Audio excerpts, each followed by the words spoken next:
ग्राम मानधातकापुरा एवं ठाकुर श्री करण सिंह तोमर जी इस कथा का आयोजन करवा रहे हैं। हमारे जन्म जन्मांतरों के पुण्य उदय होते हैं तब श्रीमद् भागवत रूपी कथा का आयोजन होता है। आइए भागवत जी के प्रथम श्लोक का अध्ययन करेंगे सभी भक्त मिलकर के। सच्चिदानंद रूपाय विश्वोत्पत्त्यादि हेतवे तापत्रय विनाशाय श्री कृष्णाय वयं नमः। तो ये जो श्रीमद् भागवत रूपी जो कथा है उसके प्रथम श्लोक में आया है कि सच्चिदानंद रूपाय।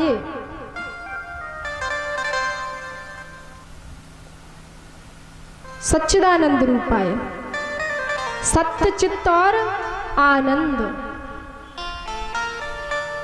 जो सत्य है सर्वदा सत्य है, जो कभी मिथ्या नहीं हो सकता।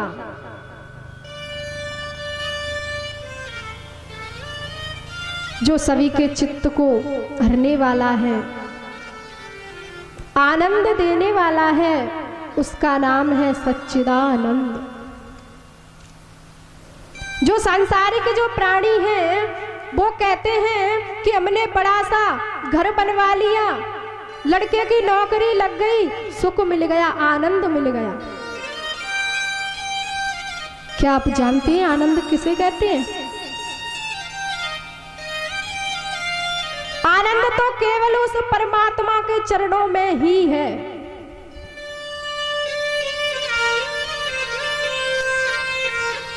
आनंद गोविंद के चरणों में आनंद मिलता है। और जो दुनिया के जो सुख है उनसे तो केवल प्यारे सुख ही मिल सकता है, आनंद नहीं।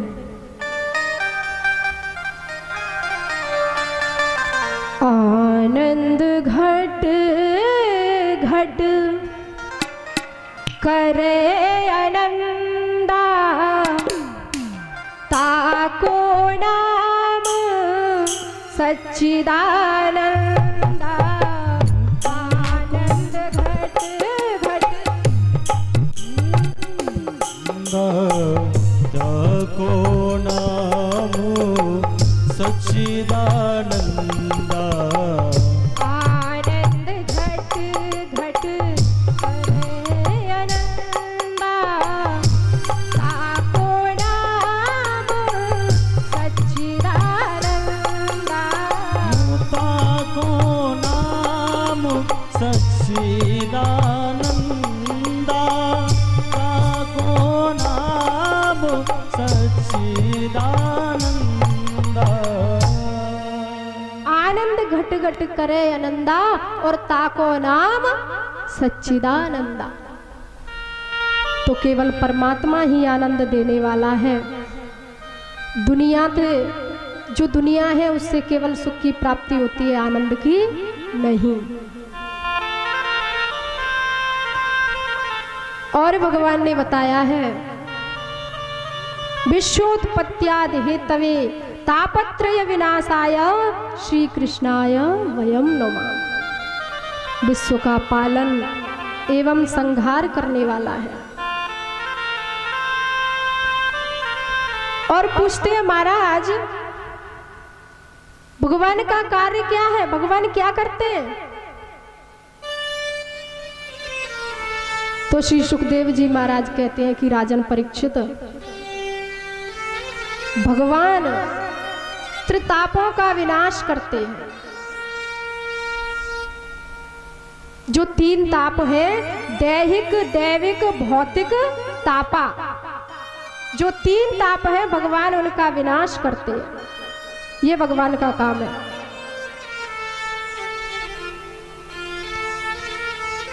तो आगे कहने लगते हैं श्री सुखदेव जी महाराज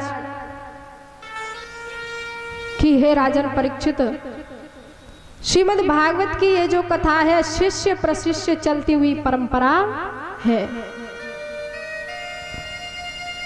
परीक्षित हाथ जोड़ करके कहने लगे, महाराज मुझे बताने की कृपा कीजिए, शिष्य प्रशिष्य ये जो परंपरा है कैसे चली?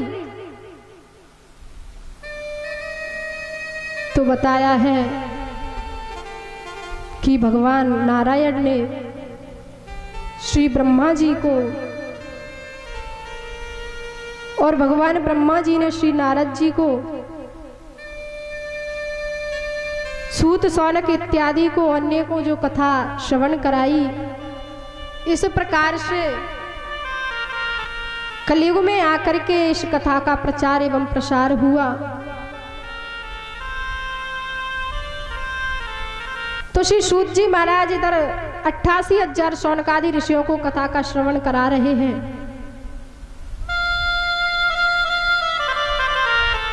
अट्ठासी 88,000 ऋषि विद्यमान हैं। नैमिषे सूतमासी नम विवाद्य महामतिम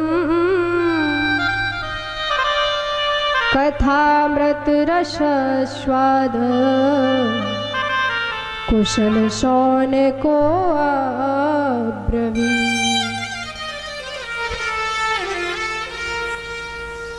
तो महाराज शौनक कहने लगते हैं कि हे गुरुवर, हमें आप ऐसी कथा का श्रवण कराइए जो हमारे कर्ण प्रिय हो, जो कलयुग का विनाश करने वाली हो। तो जैसे ही सूत जी महाराज कथा का श्रवण कराने लगते हैं तो इधर महाराज देवताओं ने जैसे ही देखा है तो देवताओं को ये बात अच्छी नहीं लगी। जब देवताओं को ये बात अच्छी नहीं लगी और आकर के श्री सूत जी महाराज के सामने खड़े हो जाते हैं और हाथ जोड़ करके कहने लगते हैं कि महाराज हम भी कथा का श्रवण करना चाहते हैं।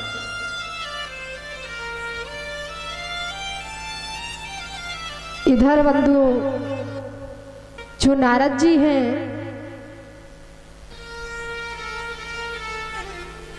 अपनी यात्रा को पूर्ण करते हुए सुधा कुंभम गृहीत्वेव देवास्तत्र समागम। देवता लोग अमृत का कलश लेकर के आ जाते हैं, हाथ जोड़ करके कहने लगते हैं महाराज ये सांसारिक प्राणी हैं, ये जो अमृत रूपी कलश है आप इनको दे दीजिए और जो कथा रूपी अमृत है वो हमको पिला दीजिए।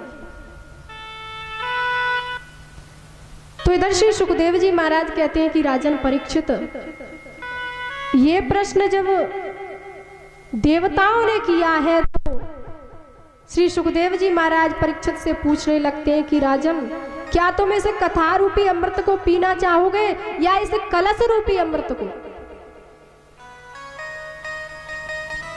परीक्षित ने हाथ जोड़ लिए और कहने लगते हैं महाराज मैंने कलश रूपी अमृत तो बहुत पी लिया, अब तो मैं केवल श्रीमद् भागवत रूपी कथा का श्रवण करना चाहता हूं, यही अमृत पीना चाहता हूं। गोविंद के चरणों में ध्यान करते हैं और कहने लगते हैं कि प्रभु मैं सांसारिक विषय मोह माया में अनेक जीवन मेरा व्यतीत हो गया, कभी भी गोविंद का स्मरण नहीं किया। अब तो मैं केवल भगवान के चरणों में अपने ध्यान को लगाना चाहता हूं।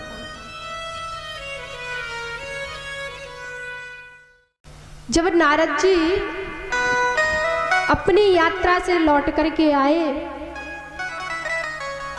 अनेकों तीर्थ यात्राएं की नारद जी ने, परंतु उनके मन को शांति नहीं मिली। जब मन को शांति नहीं मिली तो संसार का भ्रमण करने लगे, घूमने लगे। तरुणी प्रभुतागे है श्याल को बुद्धिदायक।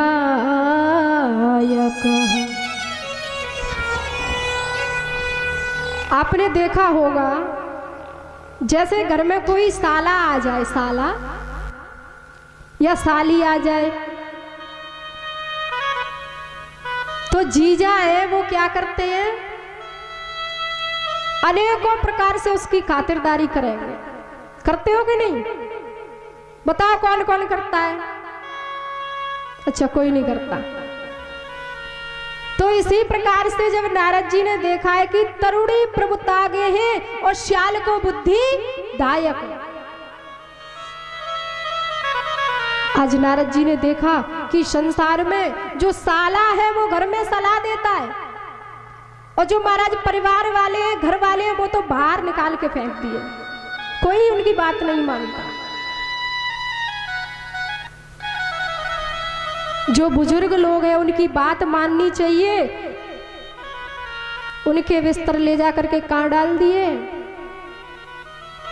बाहर।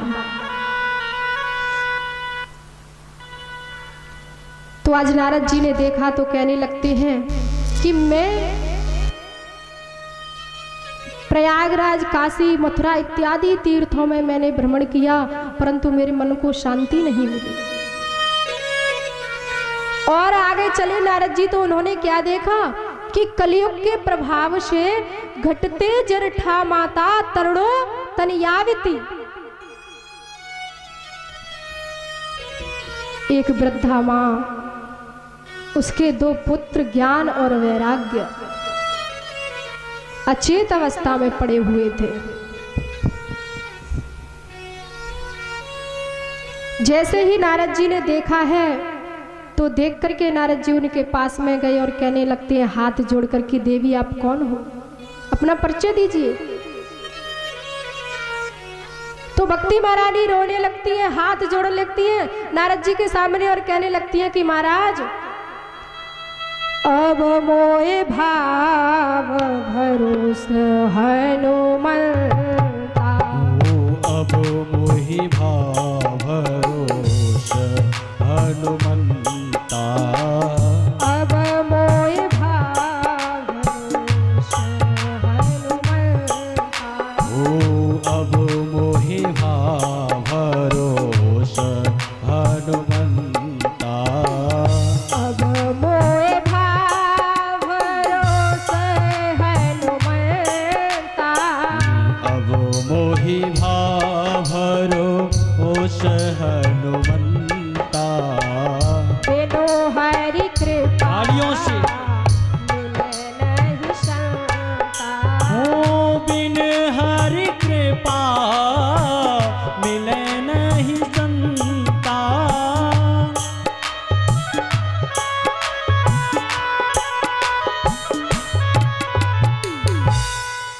आज जैसे ही भक्ति महारानी ने हाथ जोड़ करके कहा है कि महाराज आज मुझे पूरा यकीन हो गया, पूरा विश्वास हो गया कि मुझे संत महाराज के दर्शन हुए, संत भगवान मेरे समक्ष में पधारे, मेरे तो भाग्य उदय ही हो गए। भक्ति महारानी ने नारद जी को परिचय दिया है कि मैं भक्ति और ये दोनों मेरे जो पुत्र हैं वो अचेत अवस्था में पड़े हुए हैं। महाराज कलयुग का इतना प्रचार और प्रसार है, मैं इनकी मां हूं, मैं तो वृद्ध जवान हो गई और जो मेरे ये दोनों पुत्र हैं वो वृद्धावस्था को प्राप्त हो गए। तो नारद जी कहने लगते हैं कि भक्ति महारानी आप चिंता मत करिए, मैं आपकी इस तन्मयता को अवश्य दूर करूंगा। तो कहते हैं श्री सुखदेव जी महाराज की राजन परीक्षित, यत् फलम नास्ति तपसा न योगेन समाधिना और तत्फलम लभते सम्य कलौ केशव कीर्तना। जो फल सतयुग में हजारों वर्ष व्यतीत हो जाते थे मुनि महात्माओं को, दीमक चढ़ जाती थी महाराज शरीर के ऊपर तपस्या करते करते करते करते, फिर भी गोविंद का दर्शन उन्हें सुलभ नहीं था। तो कह देते हैं श्री सुखदेव जी महाराज राजन परीक्षित से कि राजन, यत् फलम नास्ति तपसा न योगेन समाधिना और तत्फलम लभते सम्यक कलौ केशव कीर्तना। वही फल कलयुग में 5 मिनट बैठ करके भगवान नाम संकीर्तन करने से प्राप्त हो जाता है।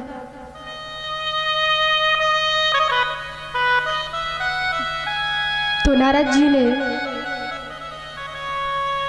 एक ज्ञान यज्ञ का आयोजन किया। उस ज्ञान यज्ञ के आयोजन में भक्ति महारानी को एवं उनके दोनों पुत्रों को आमंत्रित किया है।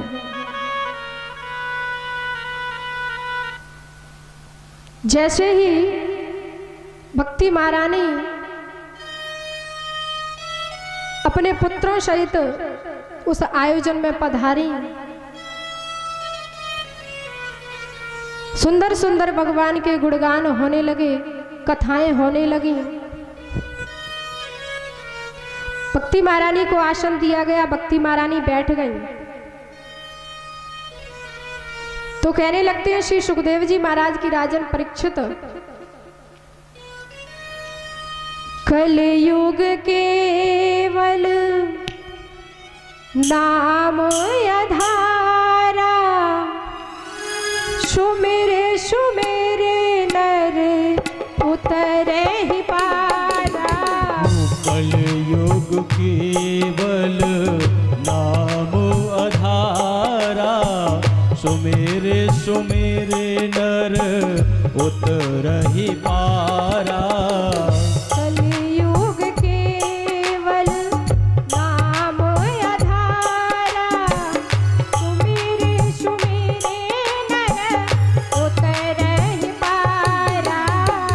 कलयुग केवल नाम आधारा, सुमेरे सुमेरे नर उतरहि पारा। सुमेरे सुमेरे नर उतरहि पारा। सुमेरे सुमेरे नर उतरहि पारा। वृथा खेद यशे वाले अहो चिंता तुरा कथम, श्री कृष्ण चरणाम्भोजम स्मर दुखम गमेष्यति। नारद जी कहने लगते हैं कि भक्ति महारानी, भगवान गोविंद के चरणों का ध्यान कीजिए, आपकी सारी विपत्ताएं दूर हो जाएंगी।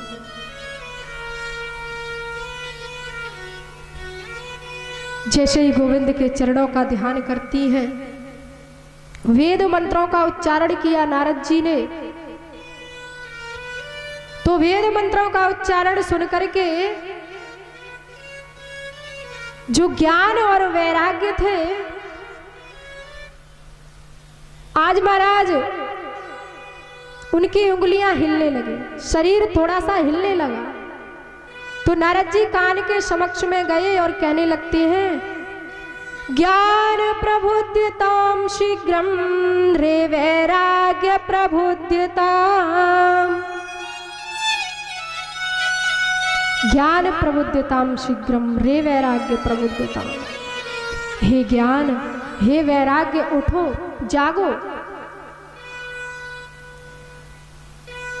आज महाराज जब थोड़े से वेद मंत्रों का उच्चारण करते हुए ज्ञान और वैराग्य अपनी नींद से जगे, और जैसे ही उबासी आई और फिर पुनः सो जाते हैं।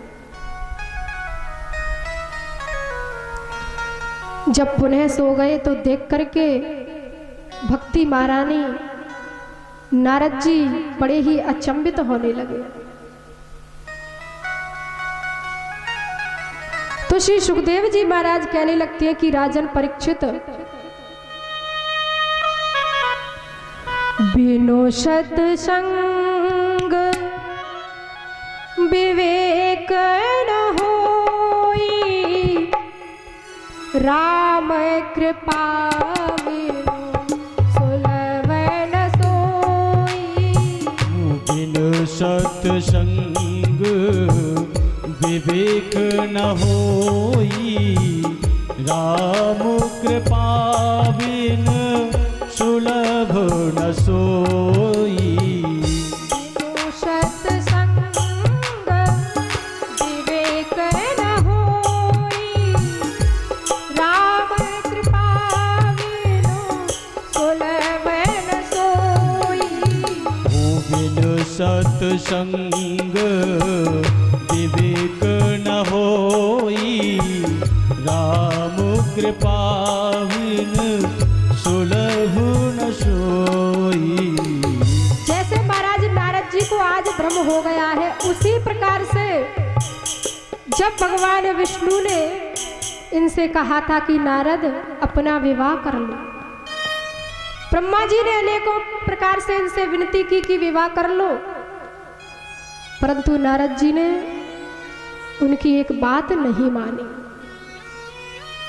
जैसे नारद जी को उस समय पर भ्रम हुआ था, उसी प्रकार से जो हनुमंत लाल थे उन्हें भी भ्रम हो गया था। आज प्रभु श्री राम जी को देखा हनुमंत लाल ने कि आज वन में विचरण करते हुए प्रभु का दर्शन हुआ है। तो श्री सुखदेव जी कहते हैं कि राजन परीक्षित, भ्रम हो जाता है कि ये कैसे राम है, वन में विचरण करते हुए इस प्रकार से अपनी हालत को बना लिया है कि पहचान नहीं सकते।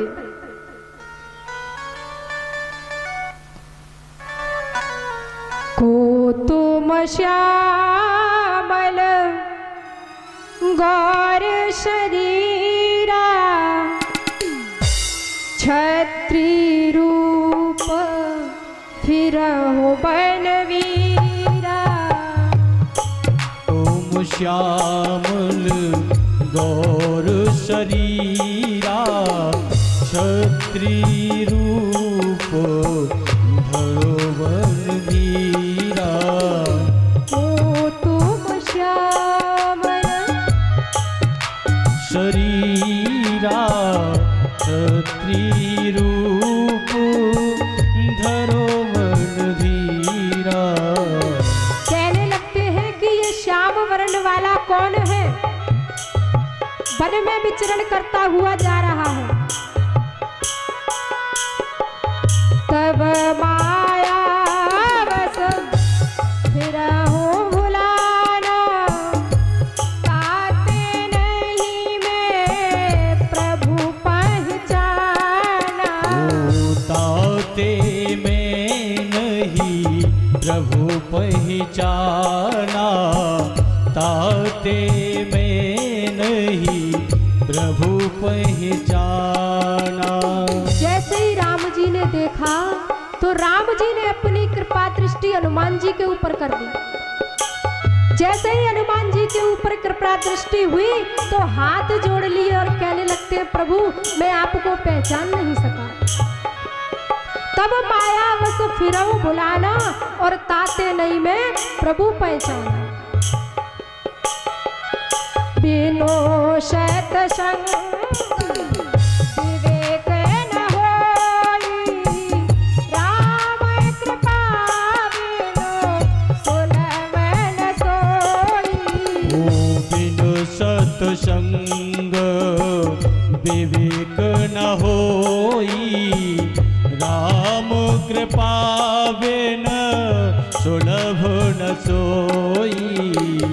राम कृपा बिनु सुलभ न सोई। तो कहते हैं श्री सुखदेव जी महाराज की राजन, बिनु सत्संग विवेक न होई। आज जैसे ही श्री नारद जी ने ज्ञान यज्ञ का आयोजन करवा दिया,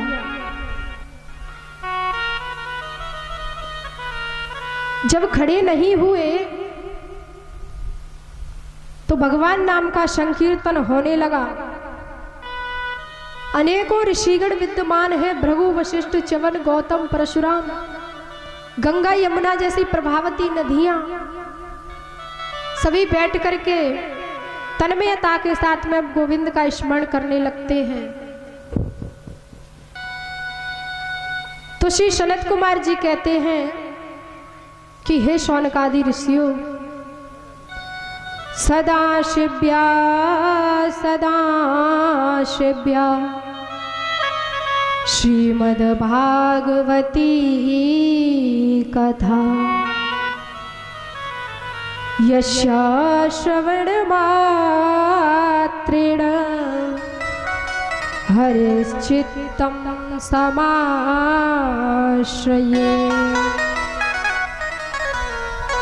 जैसे ही वेद मंत्रों का उच्चारण किया गया तो ज्ञान और वैराग्य तरुण हो जाते हैं। भक्ति महारानी तन्मयता के साथ नृत्य करने लगती है।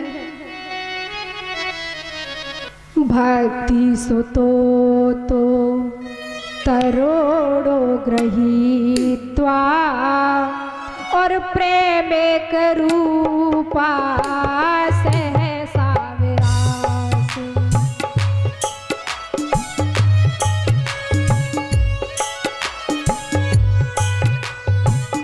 भक्ति सुतो तो तरोड़ो गृहीत्वा प्रेमे करूपा सहसा विरासी।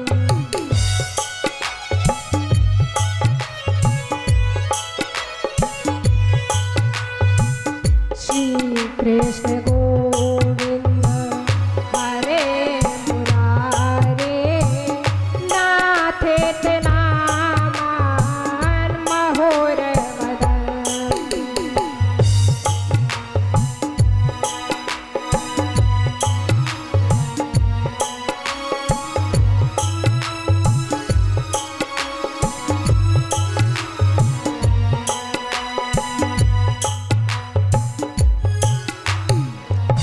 आज वक्त तो जैसे ही ज्ञान और वैराग्य दोनों तरुण अवस्था को प्राप्त हो गए तो कहने लगते हैं श्री सनत कुमार जी कि मेरे प्यारे भक्तों, अनेकों प्रकार के पाप, बुराइयां, दोष इत्यादि इस श्रीमद् भागवत रूपी कथा से उनका विनाश हो जाता है। तो बताए हैं 5 प्रकार के पाप हैं, उनका भी विनाश श्रीमद् भागवत रूपी कथा से हो जाता है। जो मनुष्य निरंतर पाप करता रहता है, हमेशा दुराचार करता रहता है, उसका भी कल्याण हो जाता है। ये मानवा पाप कृतस्तु सर्वदा और सदा दुराचारता विमर्दना। क्रोधाग्निदग्धा कुटिलाक्षिकामिर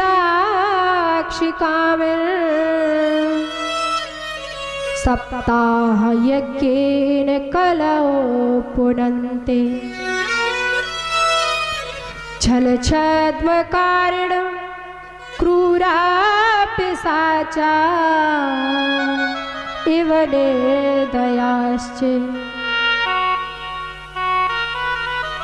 5 प्रकार के पाप बताए। ब्रह्माघ्नश्चैव गौघ्नस्वर्णिस्ते च मद्धप। सत्संसर्गी पंचमश उग्र पापा प्रकीर्तिता। ब्रह्मा घनश्चैव, प्रथम पाप जो बताया है ब्रह्मा घनश्चैव, ब्राह्मण की हत्या करने वाला। और दूसरा बताया गौ घनश्चैव, गौ की हत्या करने वाला। स्वर्ण स्तेयी, स्वर्ण को चुराने वाला।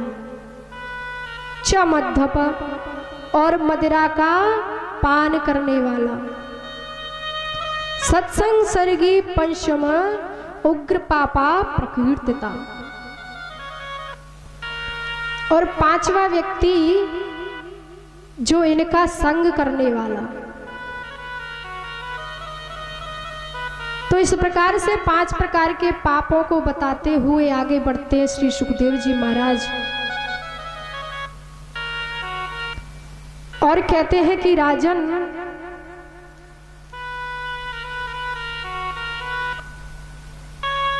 एक आत्मदेव नाम के ब्राह्मण थे। जो आत्मदेव नाम के ब्राह्मण थे, तुंगभद्रा नदी के किनारे पर एक छोटी सी पर्णकुटी बनी हुई थी महाराज जी की। उसी में अपनी पत्नी सहित निवास करते थे। तुंगभद्रा तटे पूर्वं भूतपत्तनमोत्तमम् यत्र वर्णा स्वधर्मेण सत्य सत्कर्म तत्पराः। इनके कोई संतान नहीं थी। जब संतान नहीं हुई तो बड़े ही दुखी होने लगे। एक दिन सरोवर के किनारे पर जाते हैं और जाकर के फूट फूट करके रोने लगे। आज वक्त तो जैसे ही उधर से एक संत महात्मा सरोवर के किनारे पर आए तो आत्मदेव नामक ब्राह्मण ने संत जी के पैरों को पकड़ लिया और पकड़ करके कहने लगते हैं कि महाराज मेरे कोई संतान नहीं है। अगर आपकी थोड़ी सी कृपा दृष्टि मेरे ऊपर हो जाए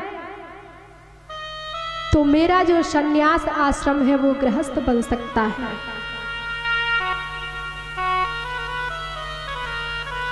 जैसे ही महात्मा ने देखा, सप्त जन्मावधि तव पुत्रो नैव च नैव च। आज देख करके कहने लगते हैं कि इस जन्म में तो क्या, अगले 7 जन्मों तक तुम्हारे संतान की प्राप्ति नहीं हो सकती। मैंने तुम्हारे प्रारब्ध को देख लिया, पढ़ लिया, मुझे कहीं भी पुत्र योग नहीं दिखाई दिया। आज वक्त तो दुखी हो जाते हैं, पैरों को पकड़ लेते हैं और कहने लगते हैं कि हे परमात्मा, यदि मुझे संतान नहीं देनी थी तो मुझे जन्म ही क्यों दिया। संत भगवान के चरणों को पकड़ करके कहने लगते हैं कि प्रभु यदि आपकी कृपा हो जाए तो मेरे संतान की प्राप्ति हो सकती है। बाबा गोस्वामी लिखते हैं, मोर बचन चाहो पड़ जाय फीका। मोर बचन चाहे पड़ जाए फीका। मोर बचन चाहो पड़ जाय फीका। मोर बचन चाहे पड़ जाए फीका। मोर बचन चाहो पड़ जाय फीका। मोर बचन चाहे पड़ जाए फीका। संत बचन पत्थर की हलीका। ओ संत बचन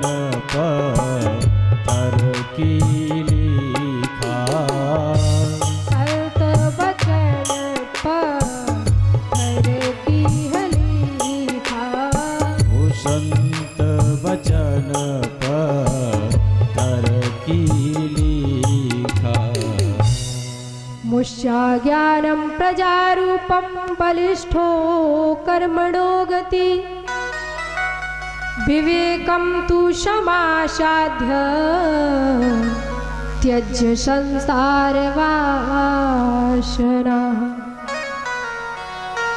संत भगवान कहने लगते हैं तुम अपने मन से पुत्र का सुख निकाल दो, क्योंकि तुम्हारे प्रारब्ध में पुत्र सुख नहीं है। अत्यधिक विनती की तो संत महाराज ने एक फल दिया और कहा तुम इस फल को ले जाकर के अपनी पत्नी को खिला देना। जैसे ही वक्त तो फल को लेकर के चले और अपनी पत्नी के पास में आ गए। धुंधली, इनकी पत्नी का नाम था धुंधली। जैसे ही धुंधली के पास आए इस फल को लेकर के, तो धुंधली ने यह फल ले लिया, पर इस फल का पान नहीं किया।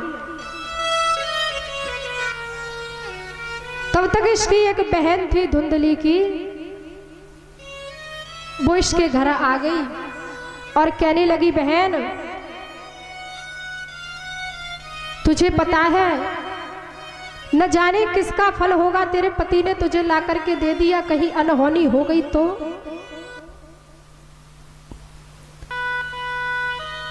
समझाने लगती है धुंधली को, मैं भी गर्भ से हूं, जब मेरा कोई बालक होगा तो मैं उस बालक को तुझे दे दूंगी, तू इस फल का पान मत कर।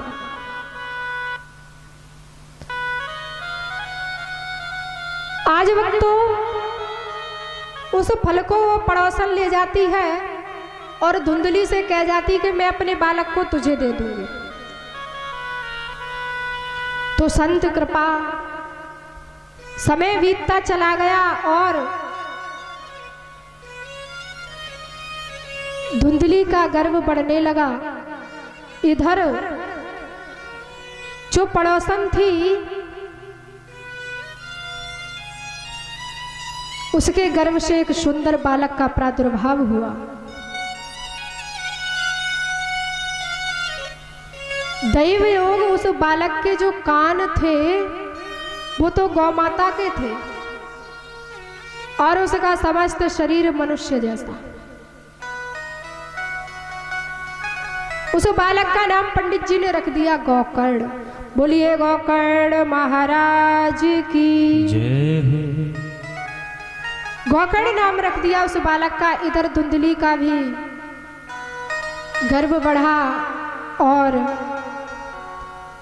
एक बालक का प्रादुर्भाव हो जाता है।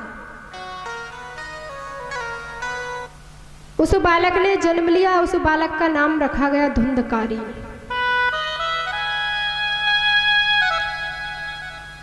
तो किसी संत ने कहा है कि उस माँ के ऊपर डिपेंड करता है कि वो अपने बालक को कैसा बनाती है, कैसे जन्म देती है अपने बालक को। जब बालक गर्भ में आता है तो माँ जाकर के फिल्म देखने के लिए चली जाती है कि नहीं? मार धाड़ देखती है तो बालक क्या करता है, आकर के लड़ाई झगड़ा शुरू कर देता है। हमारे जो बुजुर्ग लोग हैं वो क्या करते थे पहले कि जैसे ही मैया गर्भ से होती है उसे चाकी चलानी चाहिए। पता है ना आप लोगों को? चाकी। अच्छी अच्छी रामायण, भागवत, महाभारत इत्यादि को देखना चाहिए, सुनना चाहिए। तो भक्तों, जब तुम सुंदर कांड का पाठ करोगे तो बालक सुंदर सुंदर खेल खेलेगा, सुंदर सुंदर वाणी बोलेगा। और जब लंका कांड का पाठ करोगे तो क्या करेगा? आकर के लड़ाई झगड़ा शुरू कर देगा। तो इस प्रकार से सभी माताओं से निवेदन है कि अच्छे अच्छे दृश्य देखें, अच्छी अच्छी वाणी सुने, अच्छे अच्छे चरित्रों को अपने जीवन में उतारें। इससे होने वाला बालक सत्य मार्ग पर चल सके। जननी जने तो भक्त जन और के दाता के शूर, नहीं तो अच्छी बाझ रहे और व्यर्थ गमावे नूर। जननी जने तो भक्त जने, अगर बालक को जन्म देना चाहती है तो वो भक्त के समान होना चाहिए, नहीं तो अच्छी बाज रहे व्यर्थ गमावे नूर। इससे तो बाज भला है, जैसे धुंधकारी को जन्म दिया था उसकी माता ने, उससे तो वो बाज रह लेती तो अच्छा था।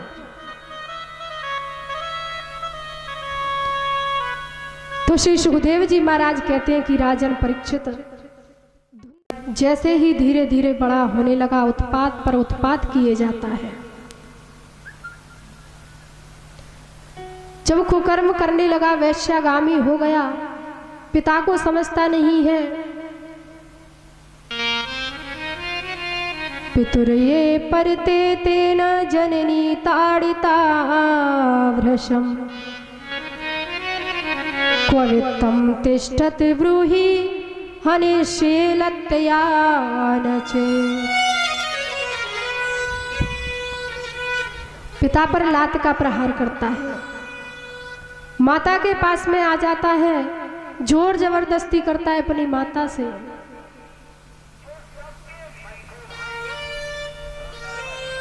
धन मांगने लगा अपनी माता से, कहने लगा जो छुपा हुआ धन रखा है उसे निकाल। मद्यपान करता है।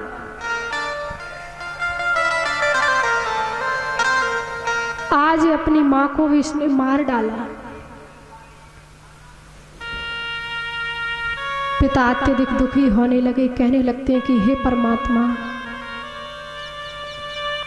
मैं बड़ा ही मूर्ख था जो मैंने आपसे पुत्र की कामना की।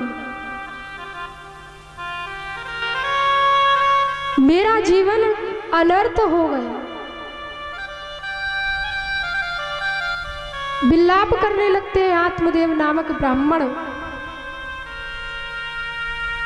तो श्री सुखदेव जी महाराज कहने लगते हैं कि राजन परीक्षित, इस प्रकार से दुखी आत्मदेव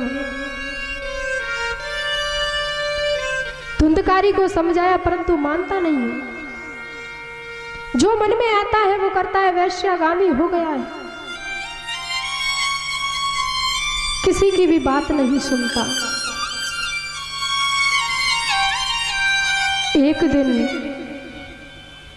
भगवान गोकर्ण तीर्थाटन के लिए चले गए। इधर जो धुंधकारी था वो वैश्याओं के पास में जाकर के पहुंच जाता है। आज जैसे ही भक्त वैश्याओं के पास में जाकर के पहुंचा, जब तक धन देता था उन वैश्याओं को, तब तक वो वैश्याएं उसका आदर करती थी, सत्कार करती थी। जैसे ही धन खत्म हो गया, उन वैश्याओं ने तप्तांगार समूहाश्चे तन मुखे ही विचिच, गरम अंगारों को लेकर के उसके मुंह में रख दिया, चारपाई से बांध दिया, धुंधकारी को गरम अंगारों से जला दिया और उसकी हत्या कर डाली।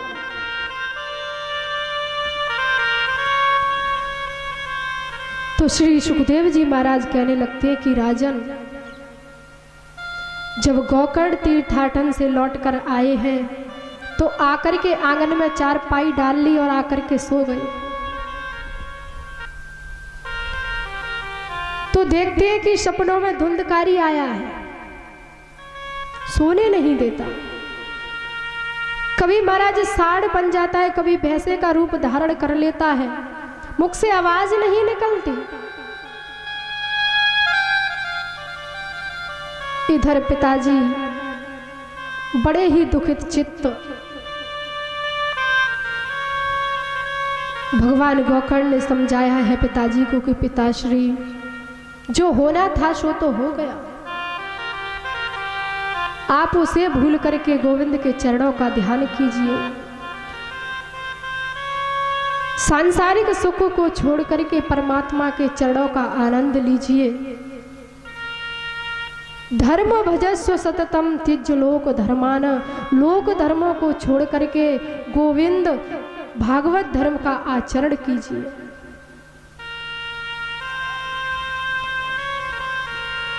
आज वक्त तो जैसे ही जो धुंधकारी था बोल नहीं पा रहा है, तो महाराज गोकर्ण ने अपने कमंडलू से जल लिया और जल लेकर के उस पर छींटे मार दिए। जैसे ही जल के छींटे मारे तो धुंधकारी की आवाज आने लगी। अहम भ्राता त्वदीयो अस्मि धुंधकारीत नामत, स्वकीयेनैव दोषेण ब्रह्मत्वं नाशितं मया। मैं तुम्हारा ही भाई हूं धुंधकारी। वैश्याओं ने मुझे मार डाला, मैंने ब्रह्म तत्व का विनाश कर दिया, मेरी रक्षा करो। आज गोकर्ण ने समझाया है धुंधकारी को कि तुम चिंता मत करो, गोविंद के नाम स्मरण से समस्त पापों का विनाश हो जाता है। तो आज वक्त तो ज्ञान यज्ञ का आयोजन होने लगा।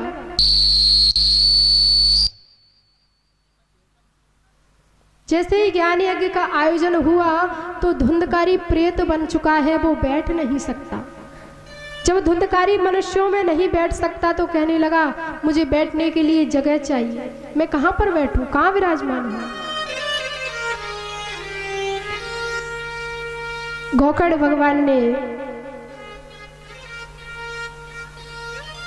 धुंधकारी को बांस में स्थान दे दिया। बांस की प्रथम ग्रंथि में जाकर के धुंधकारी बैठ जाता है।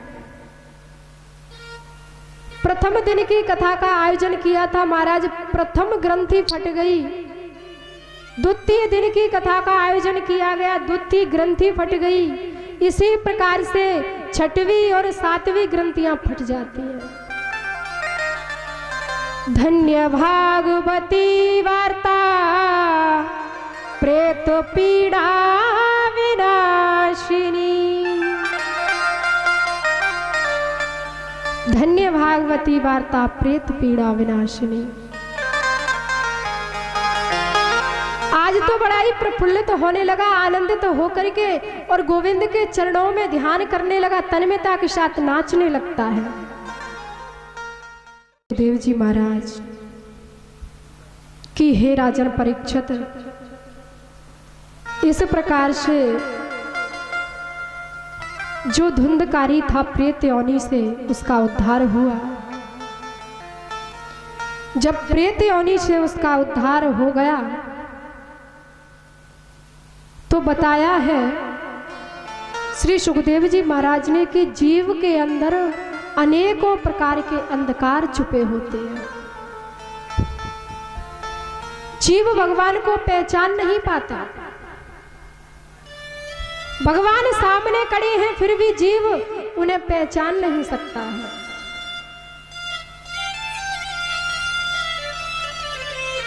जीव हृदय तम मोह विशेषी और ग्रंथि छूटे के में परहे न देखी। अनेकों अंधकार अहंकार जीव के अंदर भरे हुए हैं, भगवान को नहीं पहचानता। किसी संत का आश्रय लेने से, उसके चरणों में जाने से ही जीव और परमात्मा का मिलन होता है। घूंघट के पट खोल रे तो ये पिया मिलेंगे। जीव और परमात्मा के बीच में जो अंधकार रूपी जो घूंघट पड़ा हुआ है, केवल उस घूंघट को हटाने की देरी है। और बिना संत की कृपा से वो घूंघट नहीं हट सकता। जैसे ही वक्तों वो घूंघट उठा, गोविंद के दर्शन हो गए।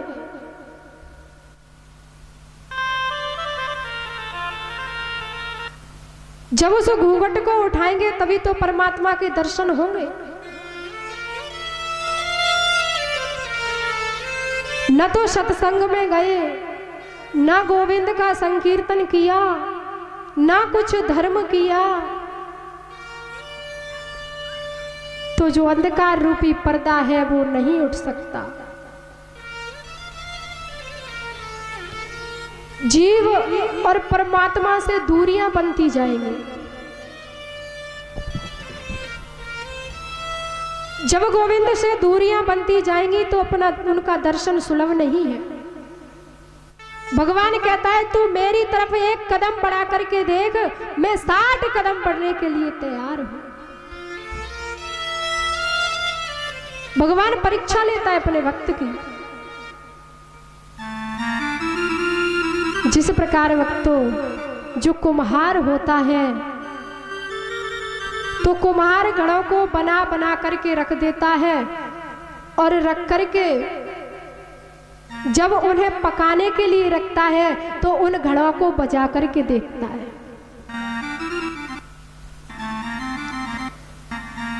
अगर घड़ा फूटा है, कच्चा है, तो उसे एक साइड में रख देता है, और जो अच्छा घड़ा है उसे पकने के लिए डाल देता है। इसी प्रकार मेरे भक्तों, जो परमात्मा है अपने भक्तों की परीक्षा लेता है।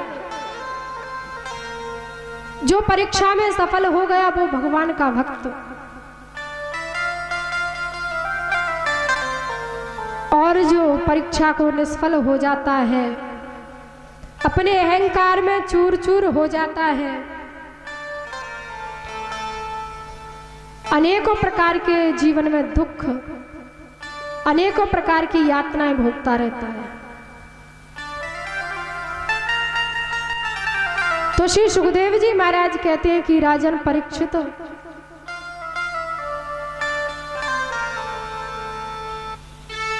जब जीव और परमात्मा का इस प्रकार से मिलन हुआ तो धुंधकारी अपनी प्रेत योनि से अवतीर्ण होकर के तन्मयता के साथ में नाचने लगा, नृत्य करने लगा। इधर श्री सूत जी महाराज सौनकादि ऋषियों को बता रहे हैं कि हे सौनकादि ऋषियों, भगवान का अवतार ऐसे अवसरों पर होता है जब पृथ्वी पर कलह हो जाता है, धर्म की हानि होने लगती है, अधर्म का पारावार हो जाता है, तब मेरे गोविंद जाकर के कहीं अवतीर्ण होते हैं।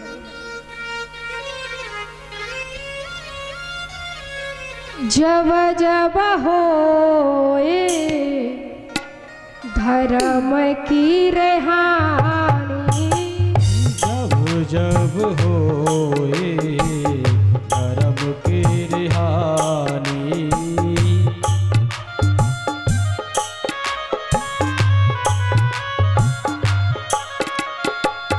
जब जब होए धर्म की हानि, जब जब होए धर्म की हानि, बाढ़हि असुर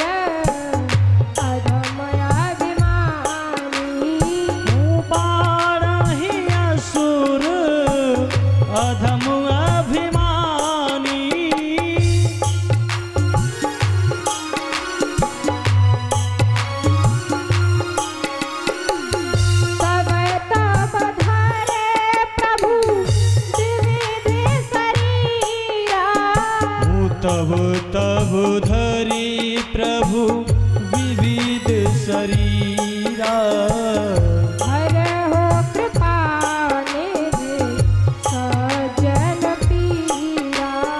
ओ हरहु कृपा निधि सजन पीरा, हरहु कृपा निधि सजन पीरा। ओ हरहि कृपा निधि सजन पीरा। जब जब होए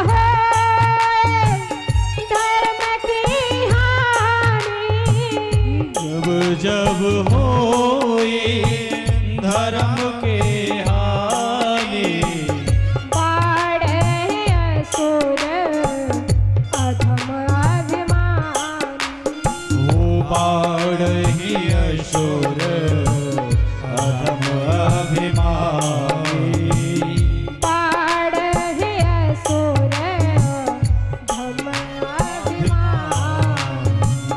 बाढ़हि असुर अधम अभिमानी। जब जब होए धर्म की हानि, अत्यधिक दुराचार बढ़ जाता है, गौ माता का निरादर होने लगता है, संत की कोई भी संत जी का आदर नहीं करता। संत भगवान आज बड़े ही दुखी हो जाते हैं। तो जो गौरूपा पृथ्वी है बड़ी ही विलाप करके दुखित चित्त हो करके पहुंच जाती है भगवान ब्रह्मा जी के समक्ष में। तो श्री सुखदेव जी महाराज कहते हैं कि राजन परीक्षित, पृथ्वी आज गौ का रूप धारण करके हाथ जोड़ करके कहने लगती है, महाराज मेरे ऊपर बड़ा ही अत्याचार होने लगा है, मैं क्या करूं?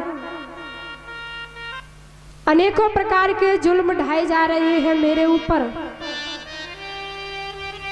मेरी आपसे यही विनती है गोविंद, आप मेरे कष्टों को दूर कीजिए। तो इधर महाराज परीक्षित प्रश्न कर देते हैं कि सुखदेव जी महाराज, किम श्रेय शास्त्र सारम का स्वतार प्रयोजनम और धर्म कम शरणम गतम।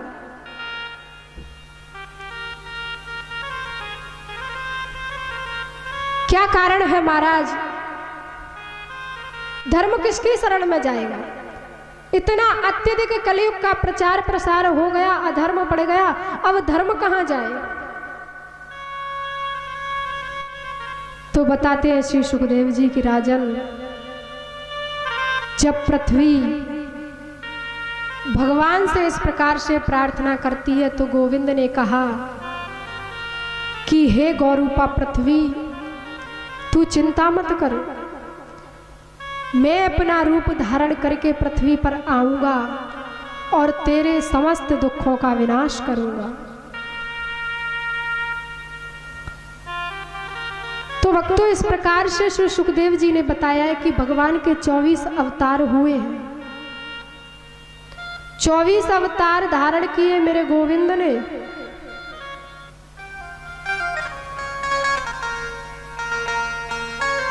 इधर भगवान शंकर भवानी पर अम्बा को श्रीमद् भागवत रूपी कथा का स्मरण कराया।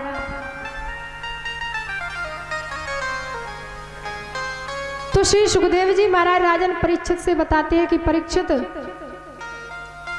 ध्यान लगाकर इस कथा का पान करना। एक दिन नारद जी भवानी परम्बा के यहां पर आए और देखा कि बाबा घर पे नहीं है। तो आकर के माता के चरणों में वंदन किया और कहने लगते हैं, मां, भगवान भोलेनाथ तुझे कितना प्रेम करते हैं। भवानी ने कहा, नारद, ये भी कोई पूछे जाने वाला प्रश्न है? अरे मुझे तो अत्यधिक प्रेम करते हैं भगवान भोलेनाथ, कोई भी बात नहीं छुपाते मुझसे, समस्त बातें मुझे आकर के बताते हैं। तो नारद ने कहा कि माता, भगवान भोलेनाथ यदि तुझसे प्रेम करते हैं तो भगवान भोलेनाथ से पूछना कि भोलेनाथ आपके जो गले में मुंडों की माला है वो किसके मुंड है। अब तो माता ने बस अपने दिमाग में एक बात को बिठा लिया। जैसे ही भोलेनाथ आए तपस्या से, तो ना तो भोलेनाथ का वंदन किया, ना उन्हें अंदर ले गई, ना जलपान कराया, उदास होकर के खड़ी हैं। आज भोलेनाथ ने देखा तो कहने लगते हैं, देवी क्या बात है, आज आप इतनी उदास कैसे? अरे रोजाना जब मैं भजन करके आता था तो आप जल का लोटा लेकर के मेरे समक्ष में खड़ी हो जाती थी, आज न तो जलपान का पूछा, ना ही मुझे अंदर ले गई, ना मुझसे बातचीत की, क्या बात है?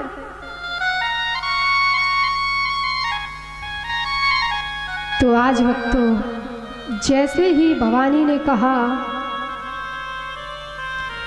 कि महाराज वो सब छोड़िए, मुझे एक बात बता दीजिए कि आप अपने गले में जो मुंडों की माला धारण किए हुए हैं वो किसके मुंड हैं?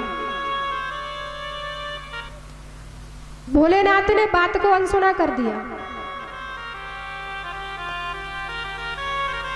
भवानी ने फिर आकर के घेर लिया और कहने लगती है, महाराज यदि आप मुझसे सच्चा प्रेम करते हैं तो मुझे बताना ही पड़ेगा। तो भोलेनाथ कहने लगते हैं कि सती, मेरे गले में जो मुंडों की माला है वो आप ही के मुंड हैं। तो आज सती ने ये बात सुनी तो कहा, नाथ मैं बार बार मर जाती हूं और आप बार बार जीवित रहते हो, क्या कारण है? महाराज मेरी मृत्यु क्यों होती, आपकी मृत्यु क्यों नहीं होती? आप तो मुझसे प्रेम करते हो ना। तो भोलेनाथ ने कहा कि देवी मेरी मृत्यु इसलिए नहीं होती क्योंकि मैंने अमर कथा का पान किया है। आज जैसे ही अमर कथा का नाम सुना है देवी सती ने, तो कहने लगती है, महाराज मेरा आपसे कभी भी वियोग न हो, मैं आपसे कभी भी दूर नहीं जाऊं, मुझे भी उस अमर कथा का पान कराइए, मैं भी सुनना चाहती हूं। आज वक्त तो जैसे ही माता हट करने लगती है तो भगवान भोलेनाथ ने अपनी चतुर्मयी दृष्टि को घुमाया और देखा कैलाश पर्वत पर कोई भी जीव नहीं है।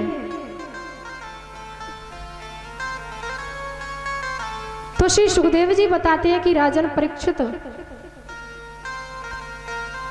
एक शुक शावक का जो विगलित अंडा था वो वहां पर पड़ा हुआ था। जब वो अंडा पड़ा हुआ था विगलित रूप में था, भोलेनाथ ने अपनी कथा को कहना प्रारंभ कर दिया। माता परम्बा बैठी हुई है, चरणों में बैठ करके कथा का पान कर रही है। राम कथा सुंदर करतारी, सुंदर करतारी, राम कथा सुंदर करतारी, राम कथा सुंदर करतारी,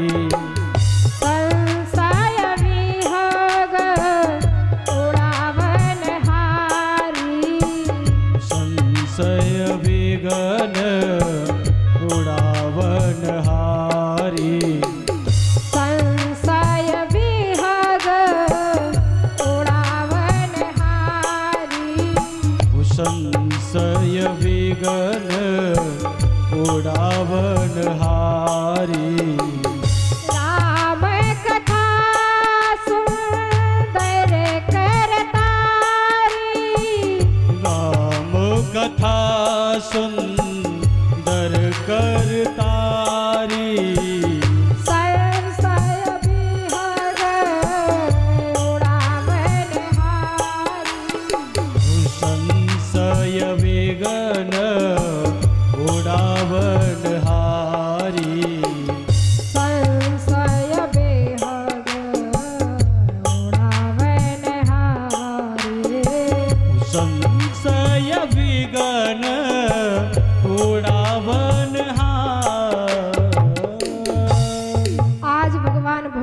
अपनी करतली को बजाया, डमरू को बजाया, तो समस्त जो जीव थे वहां से उड़ करके चले गए, केवल वो विगलित अंडा ही रह गया।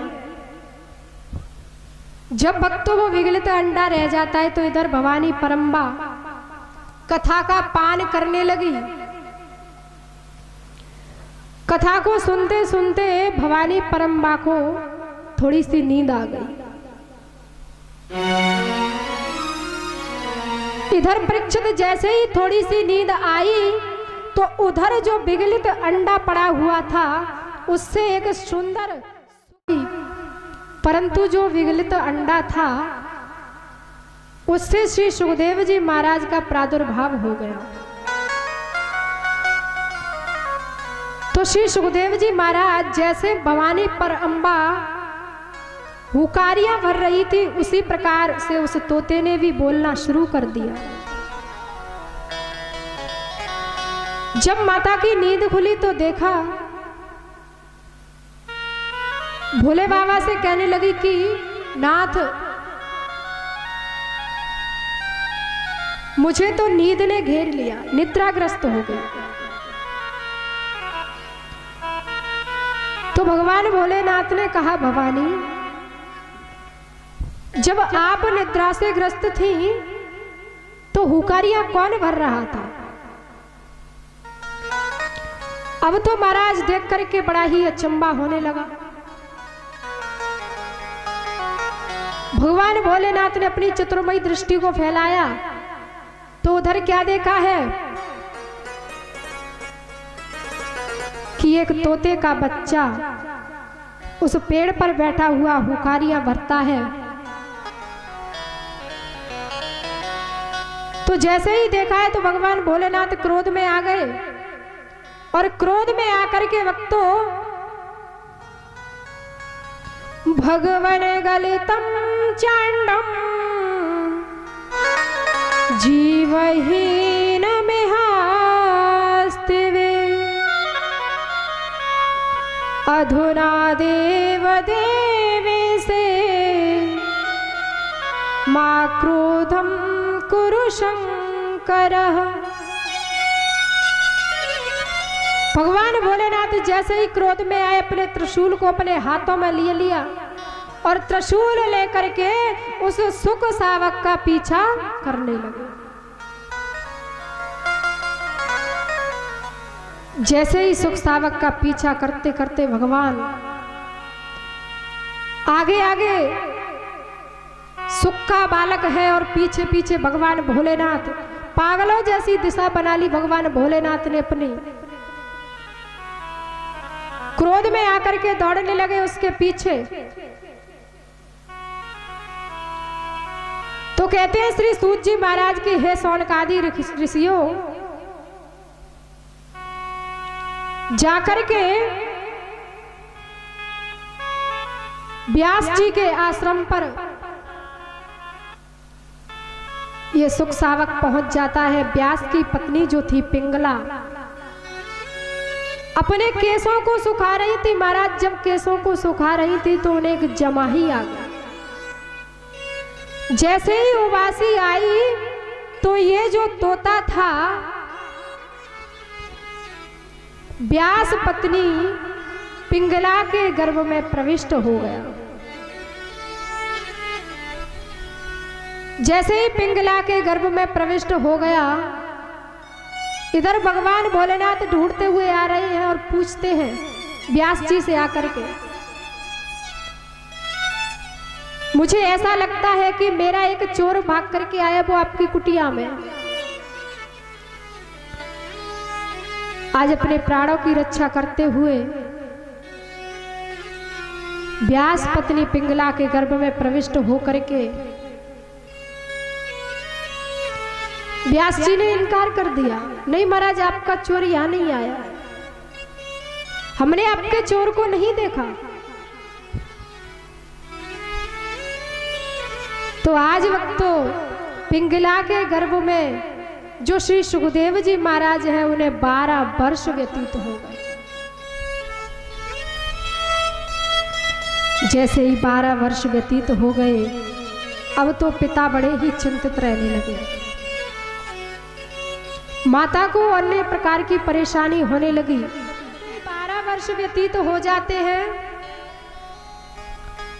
तो पिताश्री हाथ जोड़ करके प्रार्थना करने लगते हैं कि हे पुत्र, अब तो काफी समय व्यतीत हो गया, तू गर्भ से बाहर आ जा, तेरी माता को अन्य प्रकार के कष्ट होते हैं, बड़ी ही परेशानियां आती हैं। पर श्री सुखदेव जी महाराज गर्भ से बाहर आने का नाम तक नहीं लेते। आज अनेकों प्रकार से विनती की तो श्री सुखदेव जी महाराज कहने लगते हैं कि पिताश्री, जैसे ही मैं इस पृथ्वी पर आऊंगा तो विष्णु की रचित जो माया है मुझे घेर लेगी, और जैसे ही इस माया ने मुझे घेरा तो मैं भगवान का संकीर्तन नहीं कर पाऊंगा, गोविंद का भजन नहीं कर पाऊंगा, उनके चरणों से दूर हो जाऊंगा। भूमि परत डावर पानी, भूमि परत डावर पानी, भूमि परत डावर पानी, भूमि परत डावर पानी, भूमि परत डावर पानी, भूमि परत डावर पानी, जिमे जीव ही माया लपटानी, ओ जिम जीव ही माया लपटानी, जिमे जीव ही माया लपटानी, ओ जिम जीव ही माया लपटानी। श्री सुखदेव जी महाराज ने कहा कि पिताश्री, विष्णु की रचित माया मुझे घेर लेगी, मैं बाहर नहीं आ सकता। प्रकृति का ऐसा नियम है, बालक गर्भ के अंदर रहता है तब तक तो भगवान का स्मरण करता है, कहता है गोविंद मुझे इस नरक कुंड से बाहर निकालिए, मैं आकर के आपका भजन करूंगा। अनेकों प्रकार की यातनाएं भोगता है तब भगवान को याद करता है। जब जैसे ही गर्भ से बाहर आया माया से ग्रसित हो गया, भगवान का स्मरण भूल चुका है, गोविंद को नहीं पहचानता, अब तो अपनी मां को, अपने पिताश्री को जानता है। तो इसी प्रकार से श्री सुखदेव जी भी कहते हैं कि पिताश्री मैं बाहर नहीं आ सकता, जैसे ही बाहर आ जाऊंगा तो मुझे माया घेर लेगी। तो वक्त तो पिताश्री ने समझाया है, कहने लगते हैं कि पुत्र 12 वर्ष व्यतीत हो चुके, तू गर्भ से बाहर आ जा, मैं तुझे विश्वास दिलाता हूं कि विष्णु की जो रचित माया है तुझे नहीं घेरेगी। पुत्र ने कहा आप जाइए भगवान विष्णु के पास और अनुमति लेकर के आइए कि जैसे ही मेरा जन्म होगा मुझे माया ग्रसित नहीं करेगी। तो आज पिताश्री जाते हैं भगवान विष्णु के पास में और जाकर के कहते हैं कि प्रभु आप अपनी इस माया के प्रचार प्रसार को रोक दीजिए, मेरे पुत्र का जन्म होने वाला है। अगर महाराज पुत्र का जन्म नहीं हुआ, 12 वर्ष व्यतीत हो गए, पता नहीं बाहर आएगा भी या नहीं। आज व्यास जी के कहे अनुसार जैसे ही श्री सुखदेव जी महाराज का जन्म हुआ, उसी घड़ी के लिए, उसी मुहूर्त के लिए भगवान विष्णु ने अपनी माया को रोक दिया, स्तब्ध कर दिया। ऐसे शुभ अवसर पर, पावन घड़ियों पर मंद सुगंध वायु बहने लगी। प्रतिमाएं मुस्कुराने लगी, फूल खिलने लगे। तो कहा है श्री सूत जी महाराज ने कि हे सौनकादि ऋषियों, ऐसी शुभ घड़ी पर श्री सुखदेव जी महाराज का प्रादुर्भाव हुआ। बोलिए सुखदेव महाराज की जय हो। आज वक्त तो जैसे ही श्री सुखदेव जी महाराज का जन्म हुआ, जन्म होते ही इन्होंने वन गमन कर लिया। ना तो अपनी माता से कोई रिश्ता रखा, ना ही पिताजी से। पिताजी पीछे दौड़ने लगे, हाथ जोड़ने लगी माता, तो कहने लगते श्री सुखदेव जी महाराज कि जो इस संसार में आया है उसका कोई रिश्ता नहीं, कोई नाता नहीं। अगर ये रिश्ता बनाना है तो परमात्मा से बनाओ, मुझसे मत बनाओ, मैं तुम्हारा पुत्र नहीं हूं। इत्यादि जन्मों में अनेकों प्रकार माता पिता बनते हैं। संसार में आता है, संसार से चला जाता है, इस दुनिया को भूल जाता है। आज वक्त तो माता रोने लगी, विलाप करने लगी, पिताश्री पीछे दौड़े। माता के नेत्रों से अश्रु धाराएं बह चली। इधर श्री सुखदेव जी महाराज एक कंदरा में जाकर के प्रविष्ट हो गए। जब कंदरा में जाकर के प्रविष्ट हो जाते हैं, पिताश्री ने वेद उच्चारण करना शुरू कर दिया। अहोवकीयम स्तन कालकूटम जिघासयाय पायदप्य साध्वी लेभे गतिम धातृ चितां ततोऽन्यं कंबादयालो शरणां ब्रजेमः। हे पुत्र, अब तो कंदरा से बाहर आ जा। उस गोविंद का, उस परमात्मा का ध्यान करने लगे कि प्रभु, पहले तो ये गर्भ से बाहर आने का नाम नहीं ले रहा था और अब कंदरा में प्रवेश कर गया। पता नहीं बाहर आएगा भी या नहीं। तो जैसे ही श्री सुखदेव जी महाराज ने इस मंत्र का उच्चारण सुना तो सुनकर के बाहर आ जाते और कहने लगते हैं पिताश्री, मुझे ऐसे ऐसे वेद मंत्र सुनने, मुझे इनका पान कराइए। व्यास भगवान आज लेकर के आते हैं श्री सुखदेव जी महाराज को। अनेकों प्रकार के वेद मंत्रों का उच्चारण करने लगे श्री व्यासदेव और कहने लगते हैं श्री सूत जी महाराज कि हे सौनकादि ऋषियों, इस प्रकार से श्री सुखदेव जी हाथ जोड़ करके भगवान गोविंद के चरणों का ध्यान करने लगे और कहते हैं कि हे प्रभु, आप मुझे अपने चरणों में ही बनाए रखना। अपना ये करुणामयी हाथ मेरे सर पर बनाए रखना गोविंद।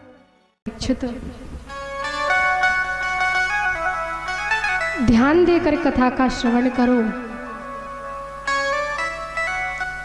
गोविंद के चरणों में प्रीति बनी रहेगी। और कहते हैं कि महाराज श्रोता सयानां परिश्रवन्तो भवन्ति अजगरा जनाः असंप्रणम्य श्रवन्तो ब्रच्छन्तु यान्ति मानवाः। परीक्षित को समझाने लगते हैं श्री सुखदेव की राजन, शयानां परिश्रवन्तो भवन्ति अजगराजन। जो शयन करके कथा का पान करे उसे अजगर का जन्म प्राप्त होता है। वृक्षन्तु यान्ति मानव, असंप्रणम्य श्रवन्तो वृक्षन्तु यान्ति मानव। और जो श्रीमद् भागवत रूपी कथा को प्रणाम नहीं करते, भागवत जी का अपने मन में स्मरण नहीं करते, उन्हें वृक्ष का जन्म प्राप्त होता है, वृक्ष योनि में चले जाते हैं। तो समझाया है कि कभी भी कथा का पान करो तो हमेशा भागवत जी को अपने हृदय में नमन करना चाहिए। शयन अवस्था में होकर कभी भी भागवत जी का स्मरण नहीं करना चाहिए, कभी भी सुनना नहीं चाहिए। और महाराज बताते हैं कि श्रोता 3 प्रकार के हैं। तो परीक्षित ने प्रश्न कर दिया, महाराज श्रोता 3 प्रकार के हैं, वो कैसे, मुझे बताने की कृपा करो। तो कहा है श्री सुखदेव जी महाराज ने कि राजन, एक तो होता है सोता। सोता जानते हो? जो सोने वाला हो, कथा में आकर के और सो जाए उसे कहेंगे सोता। कथा कहां से शुरू हुई, कहां पर खत्म हो गई, कोई पता नहीं, आराम से सो रहे। और दूसरा होता है सरोता। सरोता जानते होंगे, सुपारी काटने वाला सरोता। सरोता उसे कहते हैं, जैसे ये बैठे हमारे पंडित जी और ये सरोता है। क्या है ये? सरोता। जब से बैठे हैं तब से मुंह बंद नहीं हुआ, बिल्कुल भी नहीं।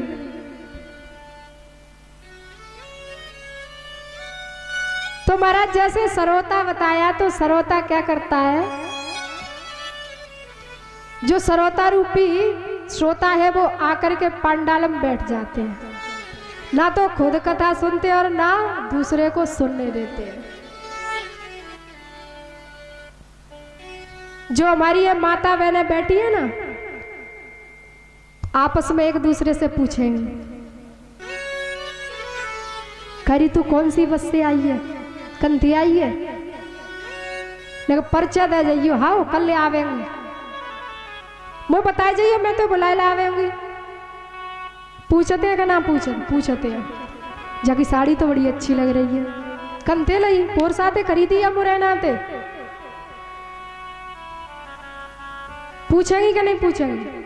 तुझे कहा है सरोता है। और जो सही मायने में कथा सुनने वाला होता है वो होता है श्रोता। उसे कहते हैं परीक्षित श्रोता।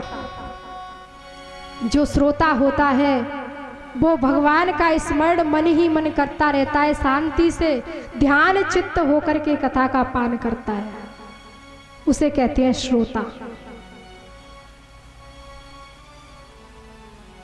आइए एक बार बिहारी जी के चरणों में अपने मन को लगाते हुए इस आलस्य को दूर करके और तालियों की सेवा करेंगे सभी वक्त।